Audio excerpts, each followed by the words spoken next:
ছোট করে বলবো, তার কারণ এর পরে শো রয়েছে।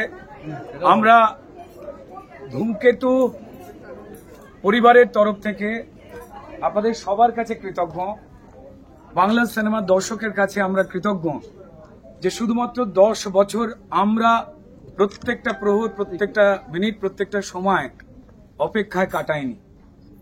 বাংলা সিনেমার আপনাদের মতো দর্শকেরা যারা ভালো গল্প, ভালো অভিনয়, ভালো সিনেমার জন্য প্রত্যেক মুহূর্তে অপেক্ষা করেন, তারা যে কাটিয়েছেন সেই প্রমাণেই ইতিহাস তৈরি করতে সাহস পেয়েছে ধূমকেতু। সকাল 7টা থেকে রাত 2টো অবধি শো হাউসফুল, এবং আজকে বেবারে আপনারা এসেছেন আমাদের ধূমকেতুর সঙ্গে বন্ধুত্ব করতে। আর আজকে আমরা এটাই বলতে পারি যে দেব, শুভশ্রী তারা এখানে দেব শুভশ্রী হয়ে ওই আগের মতো তারা রোমান্টিসিজমের ম্যাজিক শুধু ছড়ায়নি, তারা কৌশিক গাঙ্গুলির পরিচালনায় হয়ে উঠেছেন ভানু এবং রূপা। আর আমি আপনাদের যোগেশ।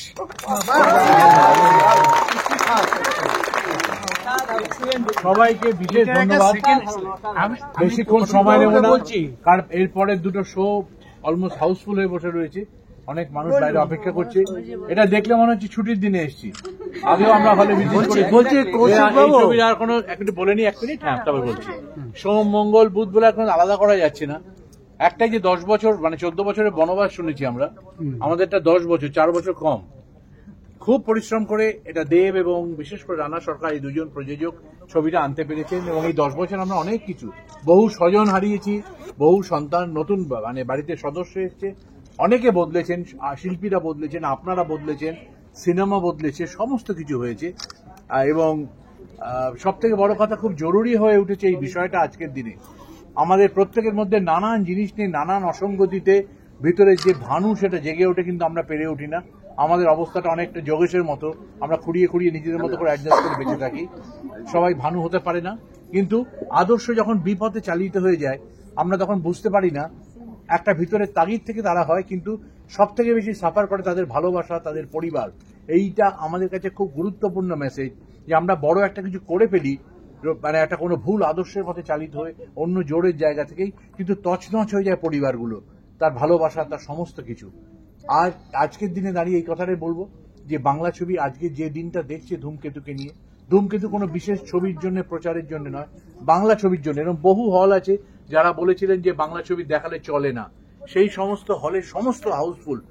আমরা জোর করে সেই ছবিগুলো দেখাতে পেরেছি এবারে, এবং যে পরিমাণ উচ্ছ্বাস আপনারা দেখেছেন, 4 দিনে কিরকম পরিমাণ কালেকশন হয়েছে, সর্বকালের শ্রেষ্ঠ কালেকশন। আমরা এতটা কখনো আশা করিনি, কিন্তু এই মানুষের আবেগ 10 বছর চেপে রাখা, এটার কিন্তু সিংহভাগ দায়িত্ব আপনাদের। এখানে বুকমাই শোতে কারা টিকিট কেটেছেন বলুন? একটা ছোট্ট অনুরোধ, যদি ছবি ভালো রাখে, যাই মনে হয়, 0 হলে 0, 1 হলে 1, 10-এ 10 হলে 10-এ 10, একটু রেটিংটা দিয়ে দেবেন বুকমাই শোতে। আমরা যখন বেড়াতে যাই, হোটেলে রেটিং দেখে বেড়াতে যাই, সুইগিতেও রেটিং দেখে তারপর অর্ডার করি খাবার। কিন্তু আমাদের সিনেমা এর বাইরে আর নেই, আমাদের মানতেই হবে। এই অবস্থা হয়েছে। সকাল থেকে আমরা ওই সরস্বতী পুজোর সময় ঠাকুরমশাই যেরকম প্যান্ডেলে প্যান্ডেলে দৌড়ে বেড়াই, আমরা এরকম পুরো ঘুরছি চারিপাশে। আপনাদের এখানে এসেছি, এবং খুব প্রিয় হল আমাদের, এবং খুব বিশ্বাসের জায়গা এটা। ডায়মন্ড প্লাজা বাংলা ছবির কাছে একটা বিরাট গুরুত্বপূর্ণ জায়গা। এই কাছাকাছি যেমন স্টার থিয়েটার, যেটা বিনোদিনী থিয়েটার, 16টা শো, প্রথম 4 দিনে 16টাই হাউসফুল। ভাবা যায় না অত বড় একটা থিয়েটারে হয়েছে। এখানেও সেই অবস্থা। আপনারা বন্ধু বান্ধবদের জানাবেন, বাড়িতে লুচি পরোটা বানালে তো সেটা ভিডিও করে ফেসবুকে দিয়ে দেন। সিনেমার জন্য একটু লিখবেন, বন্ধু বান্ধবদের লিখবেন, সবাইকে ছবিটা দেখুক, স্পয়লার না দিয়ে। কারণ এত বন্ধু আমাদের শুধু হল থেকে তুলে নিয়ে গিয়ে পোস্ট করে দিচ্ছে, আর আমাদের একটা উইং বসে বসে সারা রাত ধরে শুধু একটু নামাচ্ছে কমপ্লেন করে করে। যাই হোক, এনজয় করেছি, খুব ভালো লাগছে। একটাই কথা বলবো, আমরা নানা রকম গল্প দেখি, কিন্তু কখনো কখনো একটা মানুষের জীবনে 5-7টা দিন, তার পরিস্থিতিটাই ইটসেলফ একটা গল্প। তার পরিস্থিতিটাই, তার সাথে ওই 7টা দিন কাটানোটা খুব ইম্পর্টেন্ট হয়ে যায়। সিনেমা বিবর্তিত হয়েছে, যাদের যাদের মনে পাগলু ডান্স গানটা নেই বলে রাগ হচ্ছে, এটা বানাবার জন্য পরিচালক আছে, আমি এইগুলো করি। খুব ভালো থাকবেন, সবাই খুব ভালো থাকবে। থ্যাংক ইউ, প্রত্যেকে ভালো থাকবেন। স্যার ধুমকু আসবে তো? আমাকে জিজ্ঞেস করছে, আমায় বলছে প্রথমে বলে ফেললো ধুম 2, তারপরে বললো ধুমকেতু 2 আসবে। দেখুন আমি ডিরেক্টর, আমি লাস্টে কাহিনী অসমাপ্ত লিখে দিয়েছি। এবার আপনাদের দেব আর শুভশ্রী জানে পরেরটা হবে কিনা। তারপর তো হবে, আপনি লিখবেন তারপর তো হবে। ধন্যবাদ ধন্যবাদ। আচ্ছা, ওর জন্য একটা জোরে হাততালি।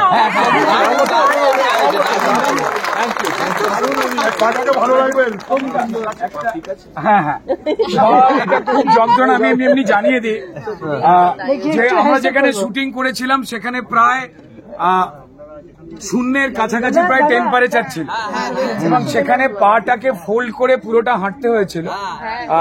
সেটা অসম্ভব যন্ত্রণার এবং পাথুরে জমে দিয়ে। তবে হ্যাঁ, যখন এই রকম পরিচালক ভানু আর যোগেশের মতো দুই বন্ধু তৈরি করে বিপরীত মেরুর, একজনের প্রবল সাহস, সিস্টেম পাল্টাবার একটা ইচ্ছা, ভুল ঠিক, আর একজন যোগেশ, সে কোথাও যেন আমাদের এই মধ্যবিত্ত সমাজের প্রতিনিধি, তার অনেক কিছু বলতে ইচ্ছা করে, প্রতিবাদ করতে ইচ্ছা করে, কিন্তু সে পারে না, সে খুঁড়িয়েই চলে, আর শেষকালে তার একটাই প্রতিবাদ আসে, স্টুপিড। এর বাইরে কিছু নয়। তো এটাই বলবো। আমি শুধু একটাই কথা বলবো যে একটু এদিক থেকে যেটা আলো মারা, আমরা একটু অডিয়েন্সের সঙ্গে এটা ছবি তুলবো ওখান থেকে, একটু যদি, হ্যাঁ একটু এই জায়গাটা